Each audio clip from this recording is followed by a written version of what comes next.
Bismillahirrahmanirrahim. Mereka bersumpah dengan nama Allah bahwa mereka benar-benar mengatakan yang sebenarnya, padahal mereka telah mengucapkan kata-kata kekafiran. At-Taubah ayat 74. Ayat ini tidak menyerang sumpah sebagai bentuk bahasa, melainkan sumpah sebagai strategi sosial. Nama Tuhan disebut untuk membangun citra kejujuran, sementara di baliknya tersimpan niat yang berlawanan. Iman tidak ditolak secara terbuka, tetapi dijadikan pelindung agar kebohongan tampak aman.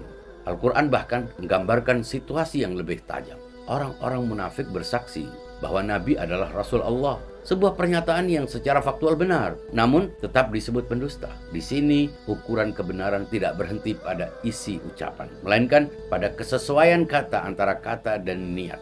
Ketika sumpah dipakai untuk menutupi sesuatu, iman kehilangan bobot etisnya. Ia tidak terdengar sah, tetapi tidak mengikat perilaku. Kata-kata suci menjadi alat retorik, bukan komitmen batin. Lidah bergerak, nurani ditenangkan. Fenomena ini tidak hanya milik masa lalu. Dalam konteks hubungan modern, kita dapat melihat bayangannya pada praktik sumpah jabatan. Seseorang mengucapkan janji dengan menyebut nama Tuhan, berkomitmen untuk jujur, adil, dan menjaga amanah. Secara formal, sumpah itu sah. Secara sosial, ia membangun kepercayaan. Namun ayat ini mengingatkan bahwa kesakralan sumpah tidak terletak pada momen pengucapannya, tapi pada kesetiaan setelahnya. Ketika sumpah hanya menjadi pintu masuk menuju kekuasaan, sementara perilaku kemudian bergerak berlawanan dengan janji itu, maka yang terjadi bukan sekadar pelanggaran administratif, tapi pengosongan makna sumpah itu sendiri. Wahyu menunjukkan bahwa kebohongan tidak selalu muncul dalam bentuk penolakan terang-terangan. Ia hadir dalam bentuk pernyataan yang benar, tetapi tidak tulus. Dalam kesaksian yang sah, tetapi tidak dihidupi. Atau dalam janji yang diucapkan dengan hikmat, tetapi tidak dijaga. Di titik ini, sumpah berubah fungsi. Ia bukan lagi pengikat moral, melainkan pelindung reputasi.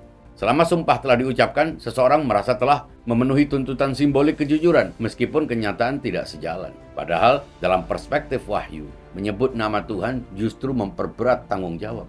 Setiap pelanggaran setelahnya bukan hanya kesalahan sosial, tetapi juga pengingkaran terhadap kesaksian yang telah diikrarkan. Ayat ini menuntun kita untuk melampaui formalitas yang dinilai bukan seberapa fasih seseorang bersumpah, melainkan apakah sumpah itu benar-benar membentuk perilakunya. Kejujuran bukan performa sesaat, tapi konsistensi yang teruji oleh waktu dan kesempatan.